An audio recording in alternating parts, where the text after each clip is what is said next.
इथे सुविधा व्हायला पाहिजे आणि काय इतर जबाबदार कोण आहे? जिजाऊ विकास आराखडा इथं 100% होणं गरजेचं आहे. इथं शून्य विकास आहे आणि ह्या ऐतिहासिक वस्तूची सगळी जडणघडण जी ज्या पद्धतीने व्हायला पाहिजे होती ती नाही. इथं तुम्हाला सांगतो इथं सगळं तोडफोड झालेले आहे आणि ह्याला जबाबदार या जिल्ह्याचे पालकमंत्री मकरंद पाटील यांनी 10 दिवसापूर्वी इथं येऊन इथं बैठक घेणं गरजेचे होते. शासनाच्या सर्व प्रतिनिधीला, लोकप्रतिनिधीला व सर्व अधिकाऱ्यांना सोबत घेऊन की इथं 12 जानेवारीला महाराष्ट्रातून लाखो जिजाऊ भक्त येतात.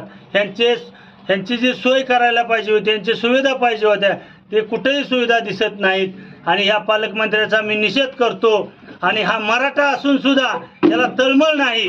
या तळमळीने तुम्हाला सांगतो या जिल्ह्याच्या इथं येऊन बैठक घेऊन सिंदखेड राजात ज्या महाराष्ट्रातून जिजाऊ महिला आणि माझे सर्व जिजाऊ भक्त येतात त्यांना टॉयलेटची व्यवस्था नाही. इथं आंघोळीची रात्री